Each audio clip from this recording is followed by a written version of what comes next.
Hi, I'm Adrienne LaFrance, the Atlantic's executive editor, and thank you for joining us for this week's edition of The Big Story. This is a digital event series where we go behind the scenes with the Atlantic's writers and editors to talk about some of our latest reporting. So much of the summer we've been focused on the pandemic and our coverage of it. And we wanted today to talk about a different disaster, one that has a lot of reverberations and echoes in this moment, and that's Hurricane Katrina, which hit America 15 years ago this month. Earlier this year, we published Floodlines, an 8-part narrative podcast hosted by one of our senior editors, Vann Newkirk. And that podcast reflects on the hurricane, the response, what it reveals about America, what it reveals about the moment we're in now as well. You can check out that webpage at theatlantic.com/floodlines. And Vann is here with us today to discuss the podcast and his reporting. Thank you, Vann, for being with us. We're also joined by Clint Smith, who joins The Atlantic as a staff writer next month. Clint is a New Orleans native and was a senior in high school when Katrina hit. We know many of you will have questions for Vann and Clint, and so if you'd like to pose them anytime throughout our conversation, just type them into the Q&A box on the screen. Keep them short and on topic if you could, and be sure to tell us your name and where you're from, and I'll try to incorporate them into our conversation. With that, let's get started. Vann, Clint, thank you so much for being here. Thank you. I wanted to start, I think, with Clint, because you're from New Orleans, you lived through Katrina, and if you could just take us back to that moment 15 years ago, I'd love to hear sort of about the days leading up to landfall and the days after, in part because one of the strangest things that I remember watching from afar, I was living in Boston at the time, was this sense that landfall happened, it wasn't as bad as we feared and things were going to be okay. And then it very quickly became clear that it wasn't. So I'd love to hear about what that was like. Yeah, it's interesting.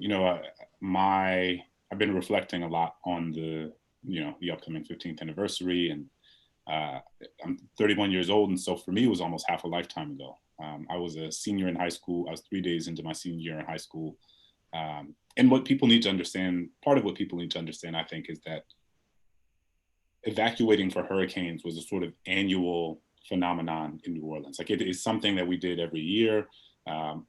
We were whether it was a tropical storm, a hurricane, we kind of packed up 2, 3, 4 days worth of clothes, drove to Houston or drove to Atlanta or drove to Jackson. And for me, for so much of my life growing up, it was, oh, I have a little bit extra time to do some homework. I get to play Game Boy in the car, the entire time. The entire time, I don't have to worry about schoolwork in the same way. And so with Katrina, there was the sense that something was different. Part of what I'm beginning to understand now is that so much of my lens of what was transpiring was through the lens of a child, right? I was a kid, and so my understanding, so much of what I knew about the storm on it before it came, and then so much of what I knew of the storm as it was happening was through the perspective of what I was being told by adults. And it is only later, it's actually interesting because listening to Floodlines, I experienced it on a very granular and interpersonal level, the storm itself, but listening to Floodlines gave me a really helpful macro sense of what the sort of larger discourse, larger structures, larger sort of meta themes, what kind of things were taking place in that moment in ways that I didn't fully appreciate, 15 years ago. But I remember we got in the car, I thought, oh, they're saying this one might be a little bit different. But we've heard that in different iterations for many, many years. And I got in the car and we packed some of our, like my dad packed his old records and we put them in a garbage bag and we put them on the second floor. Some of the paintings that we had hanging up, we put those on the second floor. And that was a little bit different. And so I got the sense that we hadn't done that in the same way. Usually we would come back from the storm, the storm would pass, it wouldn't be as bad as everyone said. And we would come back and we'd pick some branches up off the ground. Maybe there would be a cracked window. Maybe there'd be a scratch on the door or something, our screen door. But there wasn't any, where I lived, any sort of widespread or deep-seated damage. But we got in the car spent many, many hours on the road to Houston. I remember it as being like 18 hours. I specifically remember a point where we filled up at a gas station. I fell asleep at the gas station and then woke up 2 hours later, and I turned back around and I could still see the gas station behind us because so many people were evacuating. And so we sat in the car for a long time. Uh, and, you know, so much of, as you alluded to, it happened, and it almost seemed as if it was going to be similar to what had transpired before, in the sense that, oh, the storm sort of narrowly missed New Orleans. They thought it was going to be a direct hit, but it wasn't necessarily. And so there were, you know, that 24, 48, 72 hours in which I figured that I would be heading back soon at any moment, in the same way that I had so many years before. And then the levees broke, and obviously we found ourselves in a fundamentally different situation than existed before. And ultimately my home ended up under 8 feet of water. I finished my senior year of high school in Houston, Texas, before going off to college. And my family's moved back now, but we live in a different part of town. We live in a different home. And so it's an interesting experience for me going back home to a place that is not the home I grew up in. And also going back to a place that is in so many ways similar, but also in so many ways different. I mean, what's interesting, and I've talked to Vann about this, is that, I mean, we're almost 15 years out. And until maybe a few years ago, there were places that you would drive past that looked like the storm happened yesterday. I mean, it's pretty extraordinary how quickly certain parts of the city, and Vann can talk about this more, but how quickly certain parts of the city came back and were refurbished and were reimagined almost, and how other parts of the city remained almost stuck in time, you know, as if it were sort of, we took the week after the storm, put it into time capsule, and then everything just sat there.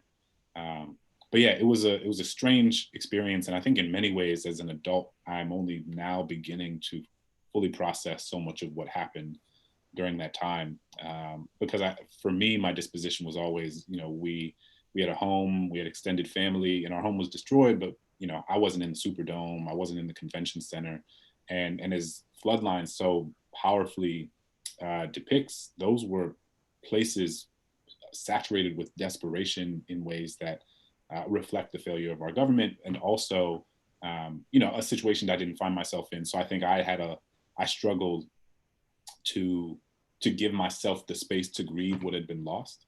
And the last thing I'll say on this front is just, these are two fundamentally different events, COVID and Hurricane Katrina. But I do feel, you know, I was a kid who grew up and thought I was going to graduate and have prom and have, you know, and do all these things that you do in the sort of, you know, this final episode of your childhood with all the people you had grown up alongside. And I didn't have any of that.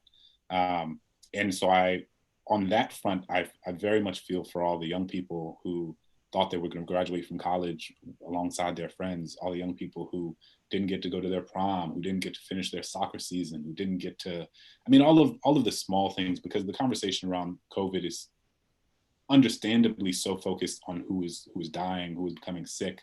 But as we know, I mean, it is a global pandemic in which our country has been impacted more than any other. And the ripple effects of that are just so widespread, and so, and I think it's important to my mind to give space for those sort of small, granular pieces of grief and of disappointment that aren't necessarily at the front of our discourse, but that are really important in the lives of people who were experiencing them. I definitely want to go back to that, the connections to COVID and the different ways of grieving. But first, I'd love to hear, sort of staying in 2005, as you from Houston sort of watched this disaster unfold, and I imagine watched news reports, and I'll get to Vann on this version of this question next, but I'm curious what your thoughts were then in terms of how the city was portrayed, how the victims of this disaster were portrayed, what you noticed, even just being a teenager. Did you feel like you were seeing the city you knew, and sort of how did you register it at the time? I think, you know, my politics and my sensibilities and my sort of understanding of the sociological and historical implications of history and policy and how those have shaped the contemporary infrastructure and demographics of a city like New Orleans or of the United States in general are far more developed and sophisticated now than they were as a 17-year-old. So I didn't necessarily have the language to look at what was happening and to name how a history of housing segregation created certain pockets of poverty that were at the more low-lying areas that like the Ninth Ward, where so much of this, the worst damage took place. And I didn't necessarily have the sort of historical context to understand the nature of underinvestment in certain parts of these cities and in the sort of larger infrastructure of the city itself. But what was very clear to me at that time, and what everyone around me kept talking about, all the adults around me kept talking about, was that they were like, this would never happen to a city full of white people. Like if New Orleans was a majority white city and the people on these roofs were white and the people in the convention center were white and the people in the Superdome were white, it would have never been allowed to get to that point. And that was a sort of, that discourse was something that stayed with me in that moment for a long time. And I think was one of the first moments in which I saw it so clearly, because, I grew up in a Black household, and, this is what the conversation was every Sunday dinner, every Thanksgiving. People talked about the nature of race and how it impacted our lives, people, interpersonally and structurally. But I also think that this was the first time that I saw and was able to identify and fully resonate in the same, where I was like, yeah, there's really no way it would have looked the same if this were a different group of people. And I think before I had the language for it, it was my first or my biggest case study, if you will, of how race shaped the way that this country responded and how race created the conditions in which certain phenomena would take place or manifest themselves in the first place. And obviously there was the conversation about who is looting, who is foraging for food, who is, and what's interesting is to think about that conversation then and the level of, and the way that conversation takes place now, albeit in different contexts. But even if we think about the conversation happening around the protests over the last several weeks and months, it is, I think our collective discourse is far from where it should be, but it is far more thoughtful, I think, than it was in that moment, in which looking back, this sort of hypocrisy of the way that the different facets of one's racial identity shaped the way that people were spoken of, and the way that we spoke about looting generally as a phenomenon, and like the sort of false binary of like good and bad, and like good people don't loot, bad people loot. I think it's been complicated in ways that are important and in ways that reflect the sort of complexity of our history and how looting cannot be disentangled from a larger structural and systemic looting and plundering of these communities in the first place. And so I'm heartened by those moments. And obviously there's still a lot of discourse that I think is flat and two-dimensional in many spaces, but I think the conversation is more sophisticated than it was, as is the sort of larger racial justice conversation than it was, even 5 years ago, much less 15 years ago. This is one of the things that, Vann, you thought about a lot in making Floodlines. And I remember conversations we had when you were still in the reporting phase about just the extent to which until you revisited some of the ways that this story was told in the moment, having forgotten just how, to your point, Clint, binary it was, sort of how unsophisticated it was, and ultimately how damaging it was. And I wonder if you can sort of share the big takeaway that you had in terms of looking at media coverage now and then reflecting on, as a journalist who writes about disasters yourself, sort of how far we've come versus clearly how far we need to go at a moment when, you know, the collective mainstream discourse may be more sophisticated, but the overall discourse is certainly quite fractured. So Vann, I'm just sort of curious for your views on the trajectory of the discourse. My first thought is, I don't know if I had really given a whole lot of thought to like how much the discourse around race in America, around thinking at a systems level for lots of different policy issues, how those conversations have evolved in the past 15 years. I went back and really tried to dig around like the news coverage of people calling President Bush, a racist. So when Kanye West said it, and it was kind of like this heart in the throat moment that America had, where people were like, "Wait, can you say that?" And this was just to remind anyone who doesn't remember, this was the George Bush does not care about Black people moment where you saw Mike Myers, like all the blood drain out of his face. Sorry, go ahead. And people didn't know what to do with that because it was just, you couldn't call anybody racist or say they didn't care about Black people if they, hadn't been photographed in a Klan outfit on Facebook or something like that, or MySpace, or Black Planet, whatever was happening back in 2005. The way we thought about racism was so different. I remember my like talking about the same way Clint's family talks about, institutional racism, almost on this like conspiratorial level in hushed voices in some places, because if you said those kind of things out loud in public back then, people would give you the side eye. And now there's like, the baseline level of competence for entering the conversation about race today. And I think Katrina actually was the event that helped propel us towards a much broader, more nuanced conversation about race that had been kind of stifled in the half century after the civil rights movement. The thing about looting was really interesting to me because it was the place where the binary showed up so obviously and so clearly. I was struck by how people, even the people who wanted to defend folks who wanted to push back against the dominant narrative that predominantly Black people were looting, how they were so focused on operating within this dichotomy where there were good victims, there were people who were worthy of help, and there were bad people who were not worthy of help. Their goal was not to break down the dichotomy, really. It was to put more people in the good victims group. It was to say, no, these people were, they were getting things necessary to live. They were getting bread, They weren't the people getting TVs. And oh yeah, the people getting TVs out the store, we don't, I don't know about that. Their response was saying all of that was overblown. But actually looking back, there were people who went and got Jordans. There were people who went into stores and got teeth whitening strips. There were people who used the opportunity to get new threads and stuff. And looking back on it, I really think it's an opportunity, especially with the resonance this summer, where we saw more and more people considering violent protests, more and more people who did engage in property destruction this summer.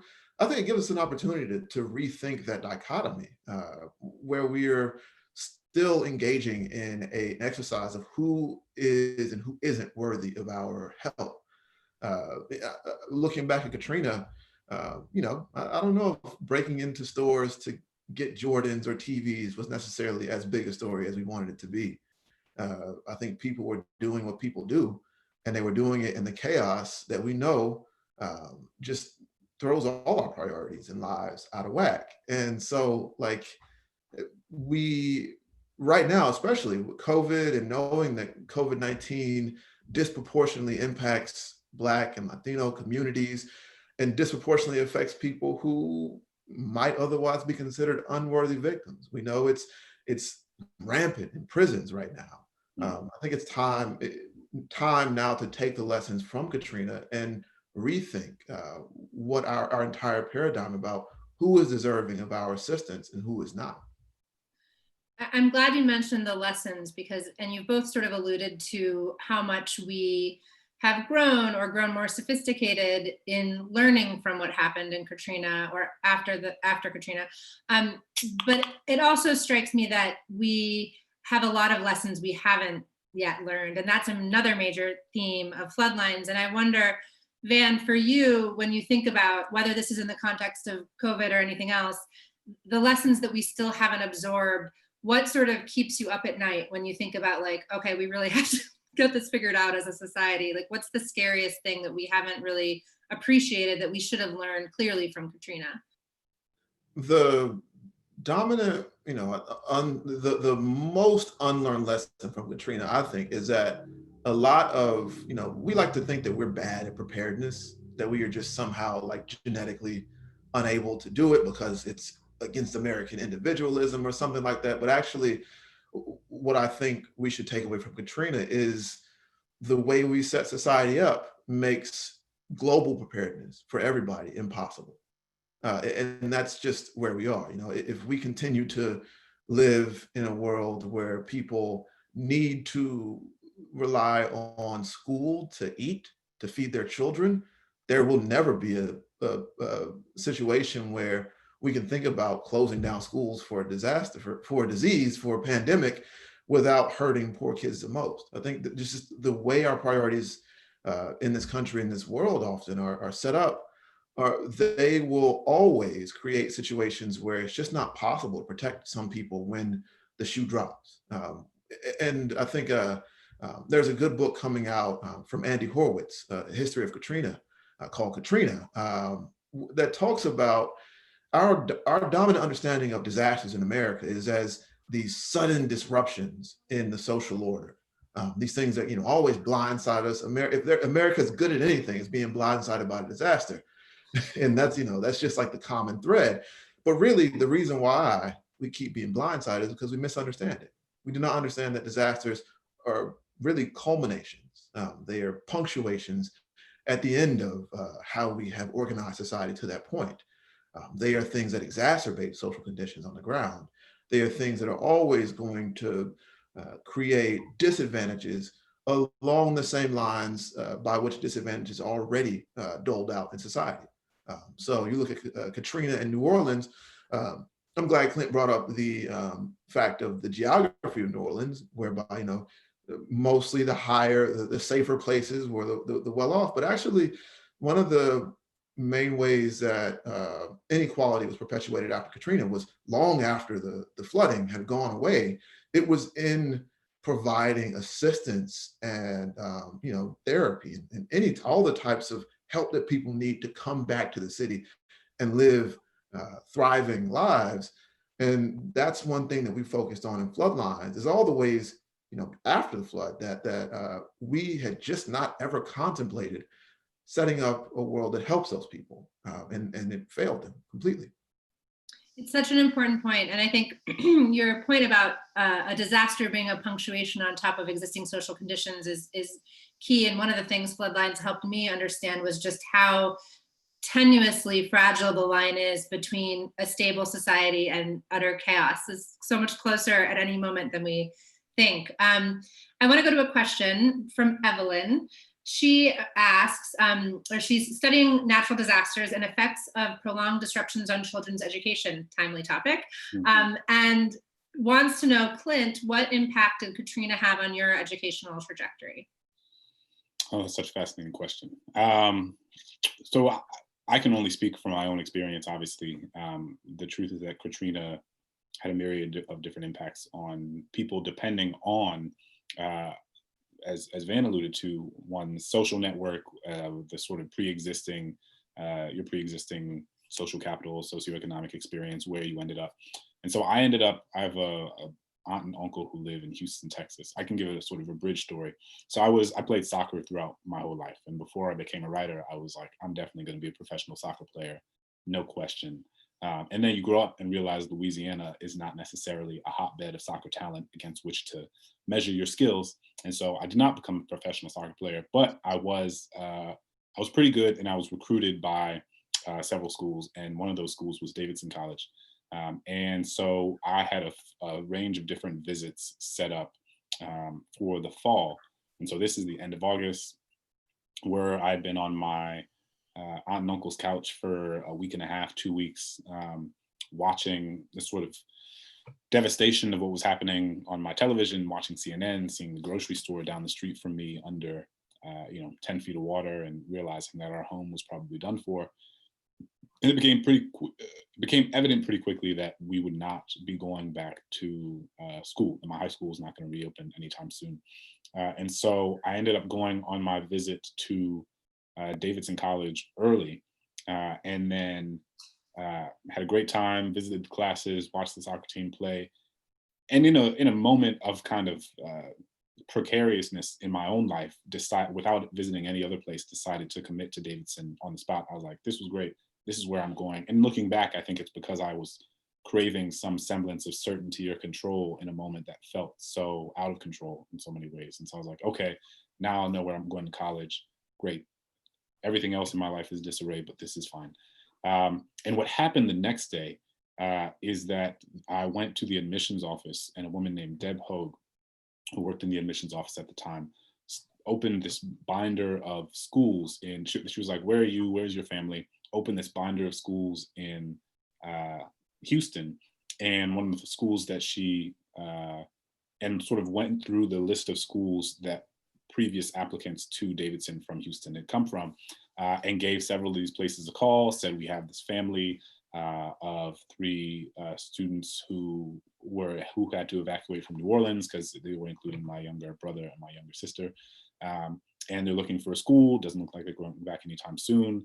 Do you have room in your institution? And so, then the next day we went back, and I had visited all these different, ultimately really prestigious, I think they were all private schools, and ended up going to, one of the most prestigious private schools in Houston. When I come from a public school, I'd only ever attended public school my entire life in New Orleans. And my sister, brother, and I got a scholarship to go to this new school. And that was another moment in which, before I necessarily had the language to name it as such, before I, was reading Pierre Bourdieu, part of what I was seeing was the way that socioeconomic status and who your parents were and what school you went to and community you were born into fundamentally shaped the trajectory of your life in ways that seem intuitive, but I didn't fully understand until I saw them. And I came in senior year where everybody was applying early to all of these prestigious liberal arts schools and Ivy League schools and getting these acceptance letters,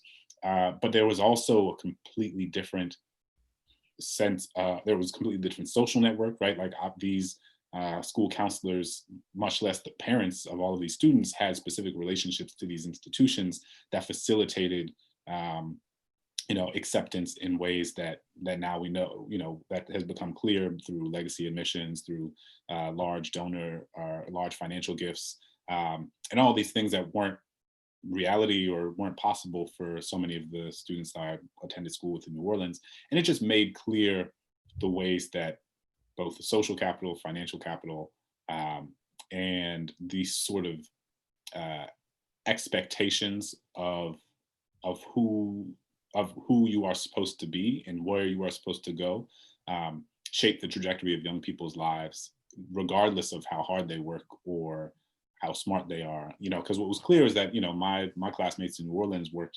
just as hardworking and just as intelligent, so to speak, as anyone at this new school, but both the expectations for where these young people would end up and their ability to have those expectations manifest themselves materially was different, because it was truly just a different world. I'd never been around wealth in that way. And so what I think I ultimately became a teacher, in part because I saw how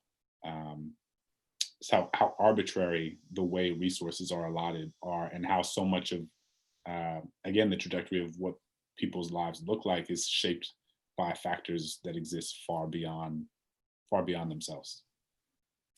I'm going to take another question, this time from Pamela Jenkins. And I think, Vann, this would be a good one for you. I should mention Vann also covered Hurricane Maria and the aftermath, and went to Puerto Rico really shortly after that disaster. Pamela asks, how did Hurricane Katrina change the narratives of disasters? And hopefully I'm interpreting this correctly. I'm going to take that to mean, how did it change the way we talk about disasters? I want to start off by saying, hey, Pam, Oh, man. We've talked before.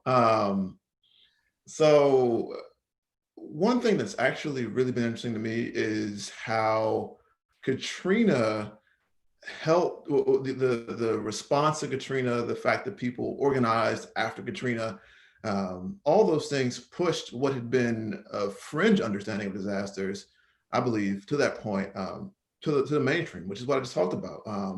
The idea of disasters as these boiling points rather than things that come out of nowhere, and that those ideas are actually really heavily entrenched in thinking among people who are marginalized in America and the people who often bear the brunt of disaster. So I think about, like Their Eyes Are Watching God, Zora Neale Hurston talks about the Lake Okeechobee hurricane.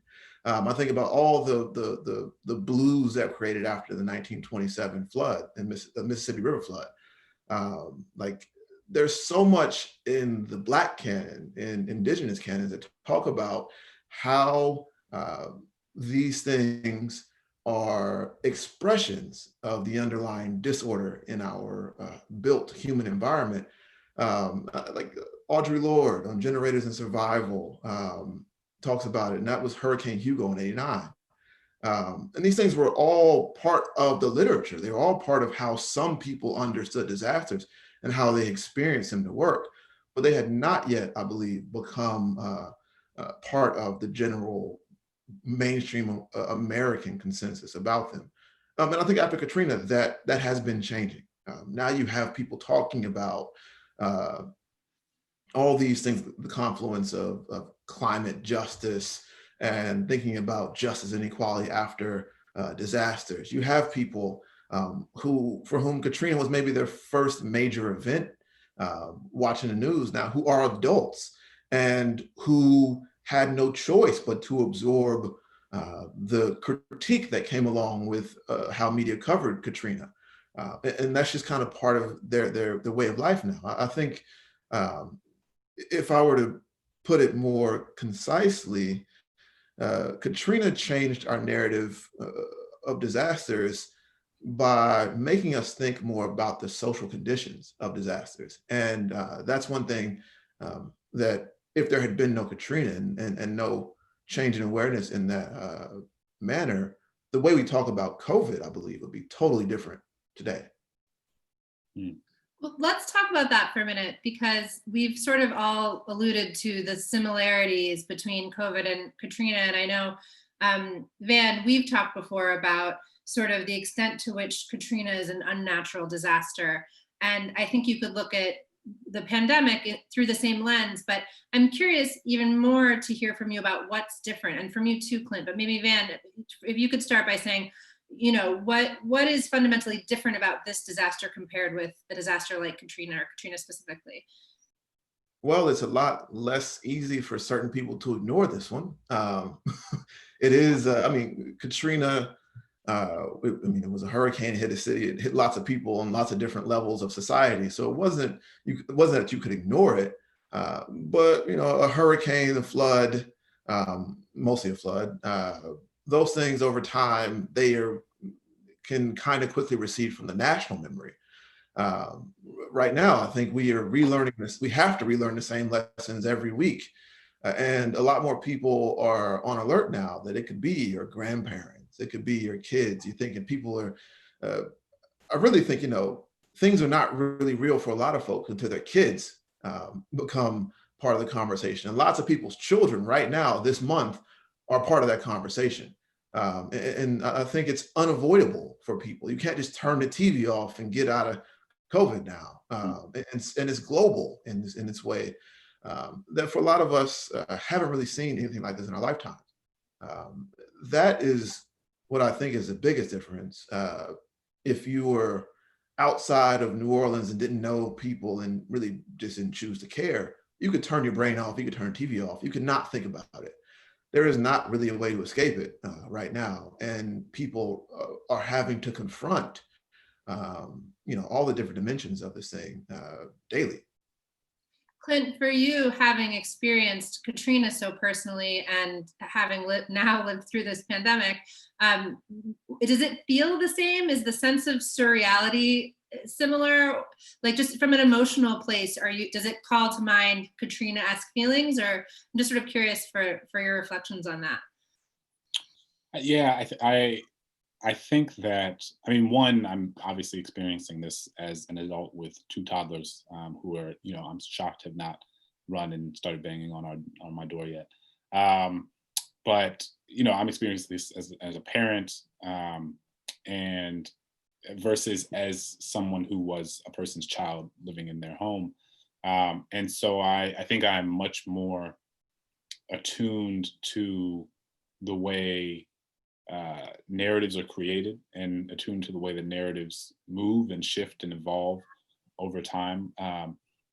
What does feel different, I think, is obviously that like hurricanes and floods are things, that they come and then they recede. And even though the residue, sort of residual impacts of them do not recede as quickly, and in many ways continue to reverberate for generations. It is certainly different to be in an extended and indefinite period of disaster. I mean, it's almost like if the hurricane came and just stopped over you, and you weren't sure when it was gonna leave. So in that way, it's different. And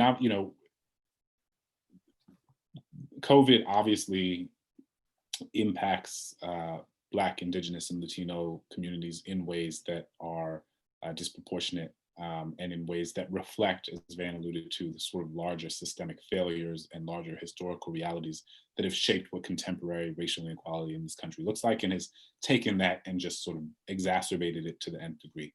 And yet, as he also said, I think that was the case in New Orleans as well, but in a sort of micro context, and both geographically, because of where the storm hit, and also because of the fact that it happened and then it stopped ostensibly.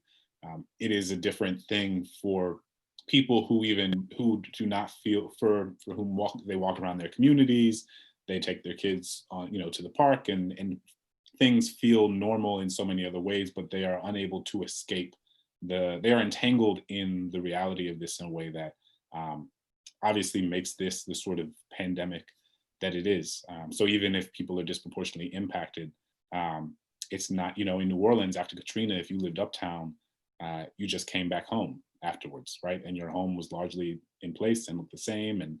And those communities came back pretty quickly because of both the wealth that existed in those communities already, and because the fact that they were in positions and on real estate that wasn't as damaged. So yeah, I think the sort of residual impact of this is just much wider, and that we are all entangled in it with gradations, but in ways that we are pretty unable to escape. I've been thinking too about the sort of leadership required to get us out of this pandemic. And I know, Vann, for you, that was something you thought about a lot in Floodlines. And I wondered if you could share sort of what you learned. There's a really fascinating and important character in the story, Russell Honore. And he represents a sort of turning point in New Orleans' ability to get out of sort of the not the disaster, which was prolonged in other ways, and its effects, of course, are still felt, but from some of the really bad immediate aftermath. And I'm curious for your view on what did Honore do when he became involved that helped turn a corner? And what can we learn in this moment in terms of the kind of leadership necessary to sort of have a catalytic effect in the right direction? I think the term catalytic is actually a really good one to think about. Honore is, if you listen to Floodlines, he's a great guy. He's a very bombastic character, and he brought a lot of that with him when he got to the Gulf Coast in charge of the United States response. Lots of people thought they were going to get, the kind of like response that people in the news have been clamoring for, which is people going with their guns out, arresting and or shooting looters and bringing a sense of order. Because if you had been following on the news, the disorder, the chaos, the human disaster, all euphemisms, had been exaggerated to an extent that most Americans thought that was the disaster, not the flood, not the fact that people needed to be rescued.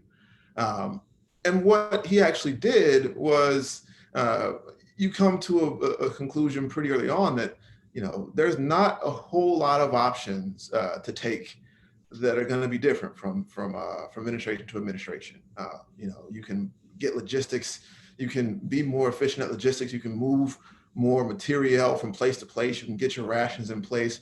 But really, the thing that was most important, I believe, was just coming in and letting people know that this was a humanitarian crisis, that we were dealing with people who were all deserving of being rescued, who needed to be rescued.